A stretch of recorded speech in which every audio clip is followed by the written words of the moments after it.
Hello, everyone. Today we are joined by one of only eight boxers in history to hold all four major world titles in boxing: the WBA belt, the WBC belt, the IBF belt, and the WBO belt simultaneously. The former undisputed middleweight champion, WBC and WBO light middleweight champion, and one of the greatest boxers to step inside the ring. She will now look to begin a career in MMA with the Pro Fighters League. A big welcome to Miss Claressa Shields. Thank you for taking the time out of your very, very busy day to speak with us. No problem. Thank you for having me. Yeah. So, uh, it's almost 2020 is almost over. It was a very hard year for everyone, especially combat sports.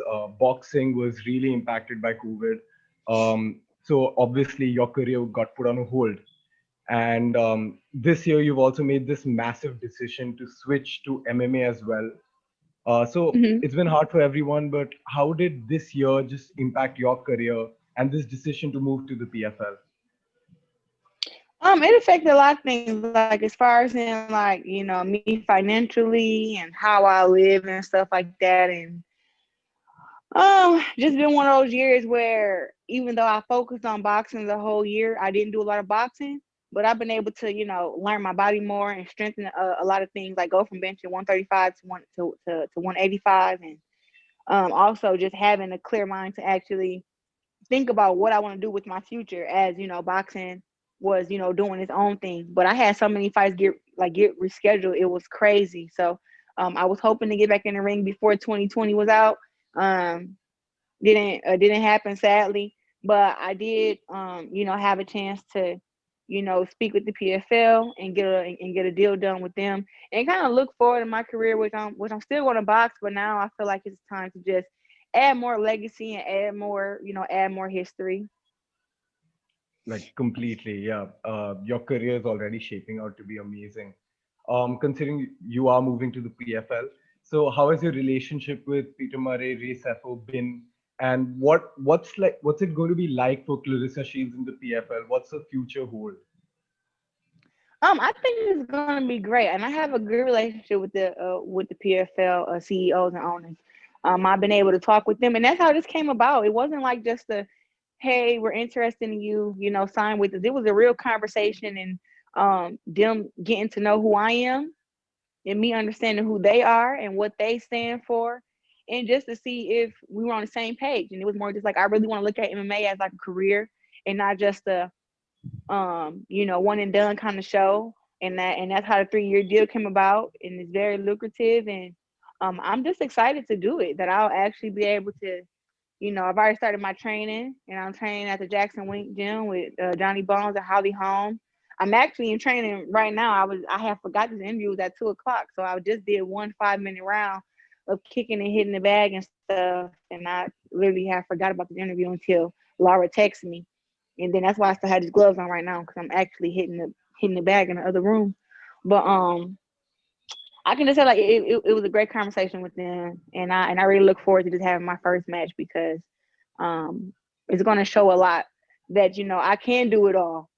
People say that boxers don't really transition over well to MMA, and I'll be one of the boxers to do it the right way.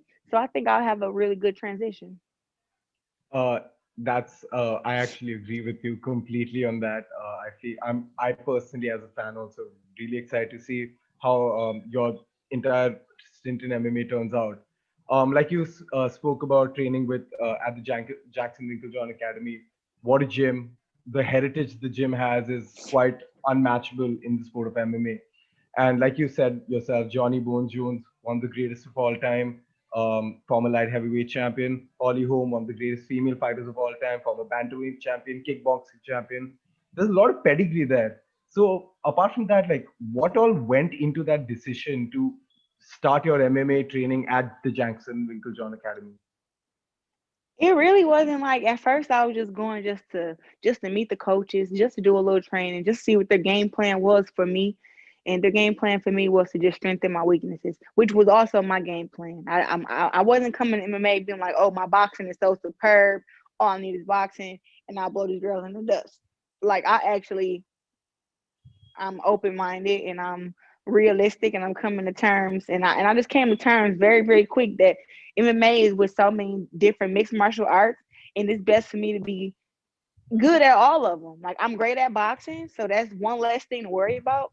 But jujitsu, kickboxing, freaking wrestling, I want to get good at all those things. So when I do get into a fight, if a girl take me down, it's not over. And right now, it's not over. Like I learned so much at the Jackson Wink gym from Coach Jackson, Coach Wink, from Johnny Bones, from Holly. Being able to just do some kickboxing drills with Holly, being able to just learn really combinations and just like the basics of kicking and the body motion and everything from Johnny Bones. Um, and I also learned how to defend takedowns. And I know people like, oh, you did it a couple days. I was there for 10 days. But the thing about me is I learned stuff so quick.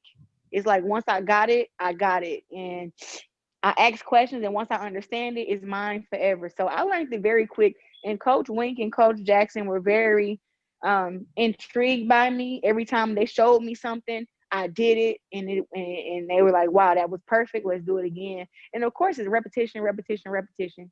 And I feel completely comfortable. At first I thought being on the ground is not a normal thing for me, but after we drilled it a couple times, I learned how to get out of this and get out of that. It seemed like everything just kind of went very well together.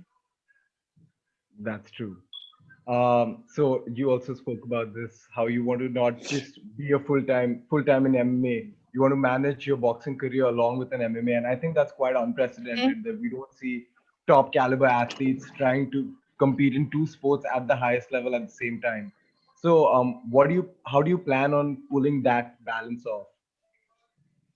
I think it's gonna take a lot of mental strength. I think that in order to be able to box and also be able to do MMA, I'm gonna have to do like my MMA camps by themselves and do my boxing camps by themselves, but also too, just when I say that mental strength, like being fully aware of which one I'm in. Like in a boxing match, I don't want to make an accident and throw a kick. So that's more of just being like 100% there and aware. And I feel like that's all mental. And then also inside the MMA cage, I want to make sure that I'm there 100% to where I know. Look, all the rules in boxing really go out the window. You can kick, you can knee, you can slam, and you hit them after when they hit the ground. There's no 8 count. So getting that into my head is going to be, is going to be a task in it self. But I think just being like fully aware of which one is going on. Like I can't just be like, oh, this is something I do every day. This is not something I do every day. This is a different thing. But I know I have a boxing match in February, and then I have my first MMA match in May or June. So I'm gonna do my full 4 to 5 weeks for my fight up in February, and then after February, it's nothing but MMA training. Leading up to that. So I'll get to spend 3-4 months at the Jackson Wink gym under Coach Jackson, under Coach Wink and Johnny Bones and everybody, and just kind of go from there. Also, do my jiu-jitsu coach, Coach Tusa, and the wrestling coach there, Coach Joey. I mean, I got to get a taste of everything when I was there. It wasn't like, oh, we just doing stuff for the cameras. You really didn't film a lot. It was more just like drills. And if I did get a video, it'd be like at the last part of everything. But I spent, you know, 6-7 hours at that gym a day. And it was 3 hours with Johnny Bones, an hour with Coach Wink, 2 hours with Coach Jackson. Like I spent that whole 10 days just getting everything into my head and drilling. So it was a really good camp. And I learned a lot. And now I can sleep at night knowing that I know a little bit of something. I think everyone was quite excited to see how you do it because it's quite like amazing that you're trying to do both at the same time. It's never been done before at this level, so it's Yeah. always a first for something. Yes. So Thank you. you have mentioned the reasons that you are currently dissatisfied with boxing in terms of the Mhm. gender gap that exists within the sport. You've been quite critical and open about it. So, Yeah. considering that you already have a pristine status within the sport, within what you achieved, how do you think, like, where's the bridge that can just curb this gender gap to a point that we know that MMA is doing a better job with promoting the female fighters, ensuring a certain sense of parity in pay. So how do you think boxing, like what can boxing do to help this situation? Because it really is unfair after a point. I mean, just an example is the DAZN network.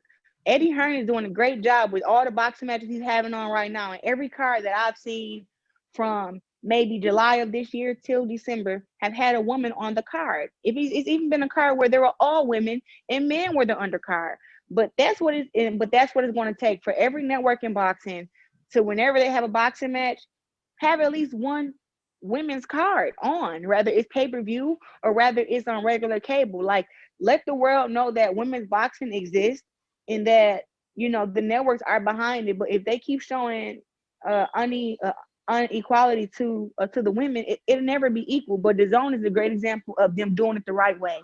Like, I've seen so many women fighting on all these cards, and it's like, look, even though yeah, of course you want to see more, but they're the only network that are putting women on right now. Like, Showtime hasn't put a woman on since January, and that was me.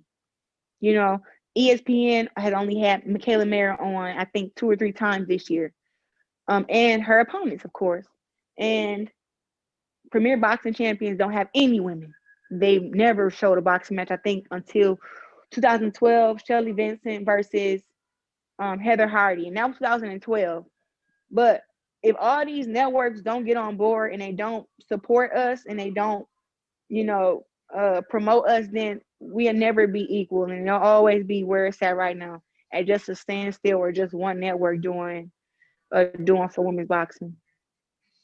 That's really true. And I think the precedent that MMA has been setting over the last few years is that if you promote it well, there is an appetite for it, and people do want to watch it. And Yeah, and so, I wanna rewind, because Showtime, when I was boxing for Showtime, we made sure that the women that there were women on the undercard. I made sure of that. For the women that fought on Showtime, that was because I said something. I said something to them. I said, oh, you want me to fight this person next? How about you put her on the undercard so she can build up her fan base and it can be a bigger fight between me and her. I've always been that way with Showtime, and I tried to tell them and to always put on other women on the card. I've always been that advocate. It was never just about me, me, me, me. I've always tried to get the other women to get on board. I tried to have women sign on my promoter so they can get more fights and get better fights and be on TV. A bunch of women fighters, got some kind of animosity toward me, so they didn't want to sign. But overall, Showtime was doing a good job when it came to me and having my future opponents ready. They did. I just feel like this year in 2020, they just dropped the ball for whatever reason. And I'm not gonna say that they were, I just think that right now they just don't know that they're being sexist, and a lot of networks don't know. But it's like, just put women on the cards that you have men on, give the same opportunities, and you won't hear us complain, and you won't hear us keep yelling equality, because if we had it, we wouldn't yell that. that's completely Yeah, correct. I'm sorry. You've been shown to be so headstrong. Like you already at the age that you're at, two-time Olympic champion, multiple time, sorry, multiple time boxing champion, and in 2018 you wrote this piece for the Players Tribune, which was a fantastic piece about your grandmother and how she bred a fighting spirit in you. So, what role do you think that your grandmother now, seeing in 2020, looking at where you are, how, and now that you're about to transition to another sport while maintaining at the highest order, highest level, what do you think Mm. she would have said if she was there today? um so what did you mention? Her anniversary her death is coming up in a couple days. um I think my grandma would just tell me just to I think she'd say, just keep going forward, because even though boxing does kind of stress me out just a little bit, she's always the person who said, like, give me a second, sorry. I'm not ever gonna be like crying or emotional. It's just like, she'd just tell me just to show no weakness. That's what she would say. Her main thing was always show no weakness. Don't be weak, and that's just how I go about it. I really can't. I'm not like a big complainer. You know what I mean? I'm just like a hard worker. I go and work for whatever I want, and whatever I want, I just work really, really hard for it. And, you know, she just would have said, show no weakness. Go, you know, go for whatever you want to go for and do it. You know, that's just how she was. And her anniversary is coming up in like 3 days. So crazy you mentioned her. It's my favorite person in the world. But I know she'd be super proud of me. She was my biggest fan. She loved that I boxed. She loved how mean I was inside the ring. She never judged me. My grandma was my number one fan. I know she's looking down on me. She's super happy. Super. Thanks. Thank you so much for talking to us. No It's been problem. great. It's been fantastic talking to you. You are a trailblazer in your sport right now, and considering everything you've achieved already, and with such a long career to look ahead to, it's really an honor to talk to you. Thank you for taking this time out. Same. Thank you for having me. Have a good one. Thank you. Have a good day. Okay.